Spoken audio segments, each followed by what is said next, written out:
Hi, I'm Graham and welcome back to Man vs Film. This is going to be a top 10 of movies that you can watch on Netflix UK for the month of July 2018. So let's get started. Number 10, Leatherface. A teenage Leatherface escapes from a mental hospital with 3 other inmates, kidnapping a young nurse and taking her on a road trip from hell while being pursued by a lawman out for revenge. A prequel movie to the Texas Chainsaw Massacre, one that plays on the elements of a mystery of sorts. We have these escaped mental patients, one of whom is going to become Leatherface. It doesn't outright tell you, and it's up to you to guess all the way through the movie. This was a movie that I went into with minimal hopes. I wasn't looking for much and I got a rather enjoyable movie. Definitely a product of its time. It's set in a great era with lots of fantastic cars and scenes and clothes and production standards, and it really stands out. We have the blood and the gore that you would expect from a Texas Chainsaw movie, and we have a story that is actually worth watching. I can highly recommend this, especially if you're a fan of the series.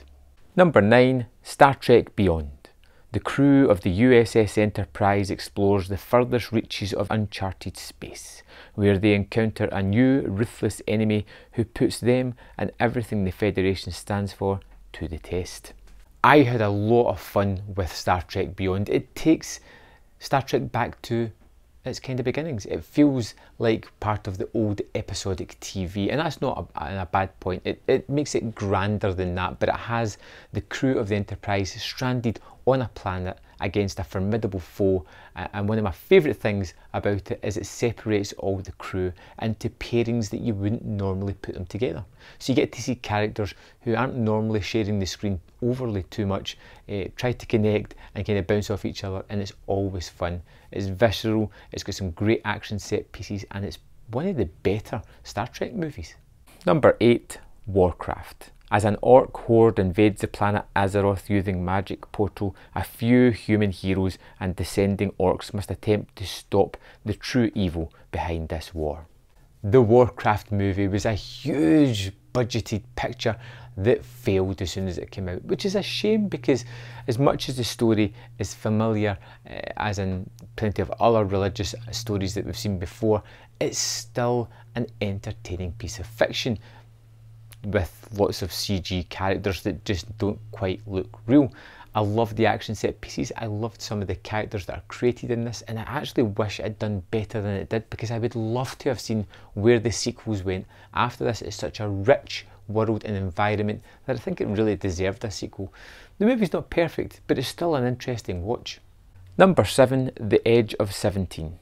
Everyone knows that growing up is hard and life is no easier for high school junior Nadine, who is already at peak awkwardness when her all-star older brother Darian starts dating her best friend Krista. Nadine feels more alone than ever until an unexpected friendship of a thoughtful boy gives her a glimmer of hope. The Edge of 17 looked like one of those teen comedy dramas that's just instantly forgettable. What it actually is a really entertaining piece of somebody who's trying to figure out who the person that they are going to be. This is somebody that doesn't really fit in to the high school era.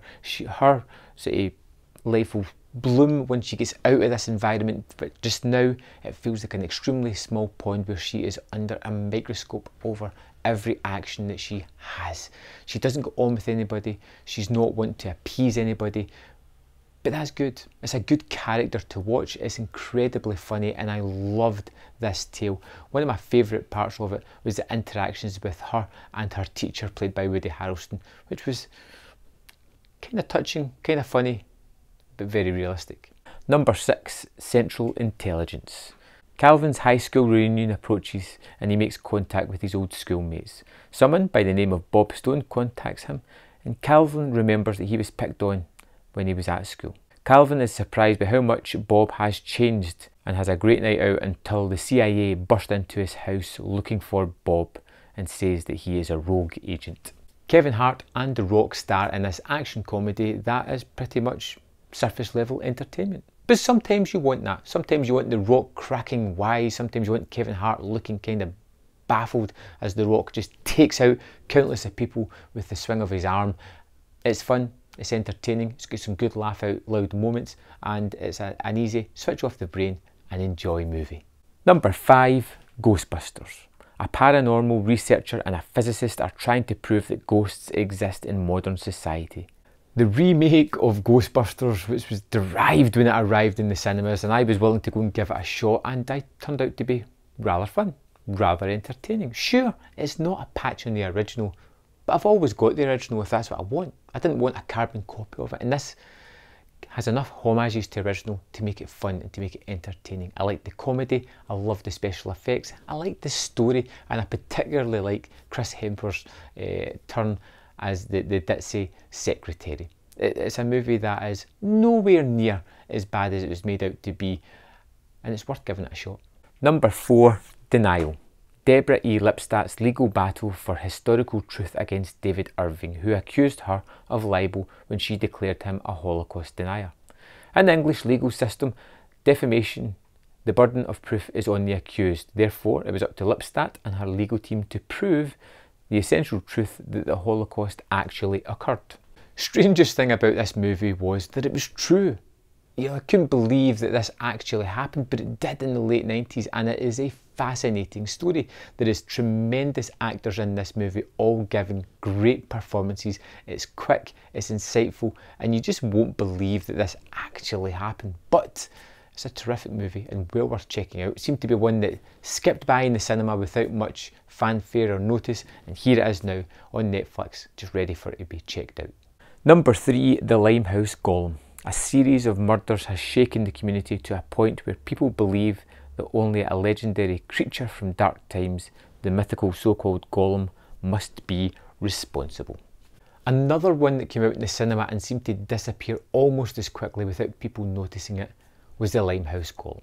It's a movie that's set in the late 18th century as this slew of murders happens, and they have this detective trying to investigate to find out who is the person behind all this. It's a fun murder mystery, it's got some fantastic production values, it's got a tale that really twists and turns, it's got some great direction, production standards again just awesome, and it's a movie that I can highly recommend. Go into it knowing as little as possible and you'll find a movie that is visceral, that is fun, that is exciting, and it'll keep you guessing until the final scene.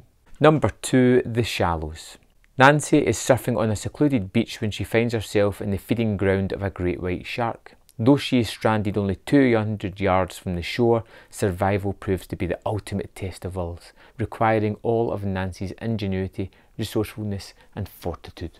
The Shallows is silly. It is incredibly silly, but it doesn't detract from the fact that it's entertaining. You have Blake Lively, who is mainly the only person on screen, as this person is trapped on a rock with the slowly rising tide and this shark who just wants to devour her. It's fun and it's very playful, and there is some really kind of tense sequences throughout the movie. It's not one of these ones that's going to hold up if you put a logic torch on it, but if you're just looking for fun, entertainment, some tense scenes, some excitement and a quick movie, this is the one for you. Number 1, Don't Breathe. Rocky, a young woman wanting to start a better life for her and her sister, agrees to take part in a robbery of a house owned by a wealthy blind man, with her boyfriend, money and their friend Alex. But when the blind man turns out to be a more ruthless adversary than he seems, the group must find a way to escape his home before they become his latest victims. I really like Don't Breathe because it changes the home invasion movie around a fair bit. You have these people who are breaking into the house and they have to pay the ultimate price because the blind man in the house is more than capable of taking these people down. He knows the exact layout, he doesn't have any lights in the place because he just doesn't need them. Any creak or noise, he is onto it in a second, and he has some secrets to hide himself in this tale. There is some incredibly tense moments in here, there is some good scares, and it is a tale that is really worth checking out. Directed by Fede Alvarez, the man who did the Evil Dead remake, he really steps it up a gear here, just creating a tense, claustrophobic, exciting thriller that is highly recommended.